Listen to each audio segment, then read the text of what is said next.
সর্বধর্ম, সর্ববর্ণ, সর্বসম্প্রদায়, সর্বজগৎ, সর্বসংস্কৃতি, খেলাধুলা থেকে শুরু করে চলচ্চিত্র, চলচ্চিত্র থেকে শুরু করে টেলি, টেলি থেকে টলি, বইমেলা থেকে খেলা, এত বিশিষ্ট মানুষ উপস্থিত আছেন এবং পেছন দিকে যারা বসে আছেন তারা না আসলে অনুষ্ঠান সমাপিত হতো না। আমি আজকের এই প্রোগ্রামটা আমার বাংলার মানুষের এবং বাংলার মাটিকে সমর্পণ করছি।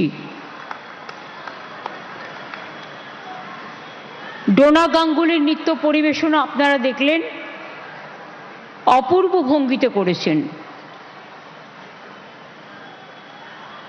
ইমন চক্রবর্তী, ওর যদিও জ্বর হয়েছে, তা সত্ত্বেও সেই জ্বরের মধ্যেও যেভাবে মা দুর্গা এবং নমঃ শিবায় যে স্তোত্র পাঠ করলেন, গায়ে কাঁটা দেওয়ার মতো। বাবুল সুপ্রিয়, আমরা একটু রাবীন্দ্রিক তো আছি, রবীন্দ্রনাথকে বাদ দিয়ে পথ চলি না, সুতরাং প্রাণ ভরিয়ে তৃষা হরিয়ে খুব ভালো গেয়েছেন। শ্রীরাধা তো আমাদের সবার হয়ে আমার আড়ালে আমার আবডালে অঞ্জলি লহ অঞ্জলি, ভিত্তিপ্রস্তর যেটা আজকে স্থাপন হলো, মাকে মনে মনে সবার হয়ে অঞ্জলি প্রদান করেছেন, অনেক ধন্যবাদ। আর লাস্টে ইন্দ্রনীল না হলে চলে না। মা দুর্গা পূজার সব আয়োজনেই ধামসা থাকে, মাদল থাকে, টাকডুমাডুম ডুম থাকে, গান থাকে, শব্দ থাকে, ভাষা থাকে, পরিভাষা থাকে, সংস্কৃতি থাকে, সব কিছু থাকে। সব কিছুর মধ্যে দিয়েই এই অনুষ্ঠানকে সুন্দরভাবে সজ্জিত করেছেন। আমাদের এখানে আজকে বিশেষ করে এই শিল্পীরা ছাড়াও নচি শরীর খারাপ, তা সত্ত্বেও নচিকেতা কয়েকদিন আগে ভীষণ অসুস্থ ছিল, তাও ছুটে এসছে প্রাণের টানে। আমি তার আরোগ্য কামনা করব, তাড়াতাড়ি সে যাতে সুস্থ হয়ে গান গাইতে পারে। ও এখনও গাইতে চায়, কিন্তু আমি বলি না, আরও কিছুদিন রেস্ট নাও। এখানে যেমন শুভাদা, শিপ্রাদি, আমার চিফ সেক্রেটারি মনোজ পন্ত আছেন, তাপস, কৃষ্ণা থেকে শুরু করে, সব্যসাচী থেকে শুরু করে, আলাপন থেকে শুরু করে, হিটকোর, দ্বিবেদী থেকে শুরু করে, নন্দিনী আমাদের হোম সেক্রেটারি থেকে শুরু করে, প্রভাত কুমার মিশ্র, রাজেশ সিনহা, শান্তনু বোস, জগদীশ প্রসাদ মিনা, নিতাই মহারাজ ভারত সেবাশ্রম সংঘ, কুশল চৌধুরী দক্ষিণেশ্বর কালী মন্দির, father Dominic Gomes archbishop house, Arunjyoti ভিক্ষু বৌদ্ধ বিহার, সর্দার গুরুবক সিং শ্রী গুরু সিং সভা, দীনেশ কুমার জৈন দিগম্বর জৈন সমাজ, স্বামী জ্ঞানলোকানন্দ স্বামী বিবেকানন্দের পৈতৃক ভিটা, স্বামী প্রতিমক্ষণানন্দ জি রামকৃষ্ণ মিশন কামারপুকুর, রাধারমন দাস ইস্কনের থেকে এসছেন, যিনি জগন্নাথ ধামের দায়িত্বেও আছেন, রাজশ্রী মিত্র ম্যানেজিং ডিরেক্টর হিটকো, অভিষেক, আমাদের অন্যান্যদের সাথেও মোহনবাগান, ইস্টবেঙ্গল, মোহামেডানের সকলে আছেন বিদেশ থেকে শুরু করে, মানসদা থেকে শুরু করে, সমরদা থেকে শুরু করে, আমাদের কুন্তলা থেকে শুরু করে অনেকেই আছেন। এবং আরও আমার পেছনে ত্রিদিব চ্যাটার্জি থেকে শুরু করে, ট্রাস্টের যারা মেম্বার তারা থেকে শুরু করে, অনেক ইন্ডাস্ট্রিয়ালিস্ট থেকে শুরু করে তারাও আছেন, সব জগতের সবাই আছেন। এবং আমি আপনাদের কাছে কৃতজ্ঞ, এবং বিশেষ করে হিটকোর কাছে। দুর্গা অঙ্গন টেন্ডার আশা করি হয়ে গেছে, দ্বিবেদী ফাইনাল হয়ে গেছে, এখন কাজ শুরুর পালা। আজকে তাই ভালো দিন ছিল।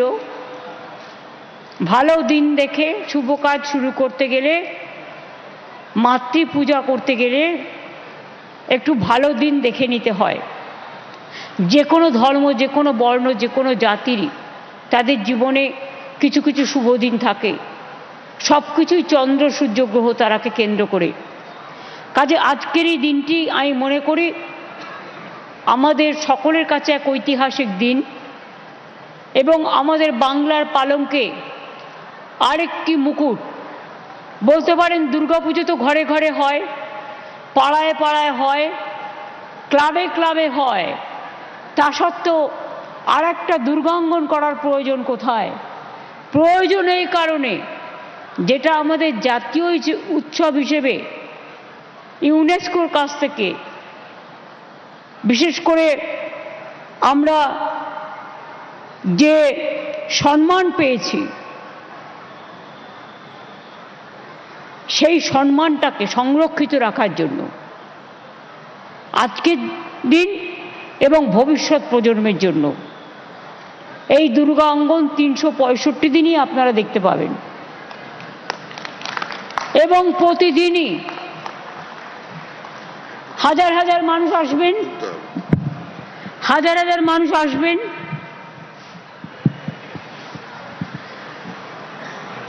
আগে যে জমিটা আমরা দেখেছিলাম সেটা 12 একর ছিল, কিন্তু আমি বললাম করছি যখন ভালো করেই করা হোক, কারণ একটা বড় জিনিস করতে গেলে তার জন্য কার পার্কিং, দোকান, কালচারাল পারফরমেন্সের জায়গা, সংস্কৃতি, কৃষ্টি, পূজা অর্চনা সব কিছুই রাখতে হয় এবং সেটা যদি করতে হয় তাহলে যদি একটু বেশি জায়গা পেতো আরো ভালো হতো। তারপরে দেখলাম এই জায়গাটা 17.28 একর, এটা খুব বড় জায়গা। আর এই জায়গাটায় নিউ টাউনের অ্যাকশন এরিয়া 1A-তে রাস্তারও কাছাকাছি, এয়ারপোর্টেরও কাছাকাছি, রাজারহাটেরও কাছাকাছি, সল্টলেকেরও কাছাকাছি, যোগাযোগ ব্যবস্থারও কাছাকাছি, মানুষের আসার পক্ষে সুবিধে হবে। এই দুর্গা অঙ্গন বিশ্বের বৃহত্তম দুর্গা অঙ্গন হিসেবে প্রতিষ্ঠিত হবে। দিনে 1 লক্ষ দর্শনার্থী আসতে পারবেন এখানে। জগন্নাথ ধামে আপনারা দেখেছেন কালকে 1 কোটি ছুঁয়েছে। আমরা এখানে টার্গেট রাখছি যদি 1 লক্ষ লোক দিনে আসে কোনো অসুবিধে হবে না। আমরা এটুকু করতে পেরেছি বলে এই সামান্য কাজটি আপনাদের কাছে আমরা গর্বিত এবং কৃতজ্ঞ। আমরা এখনো মনে করি ধর্ম যার যার, উৎসব কিন্তু সবার।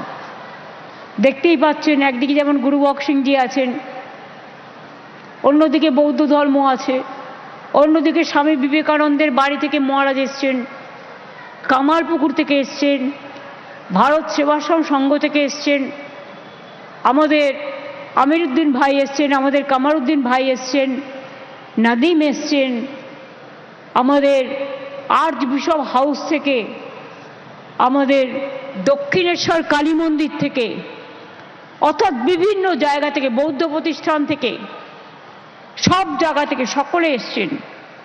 আমি বারবার বলি ধর্ম যার যার আপনার, উৎসব কিন্তু সবার।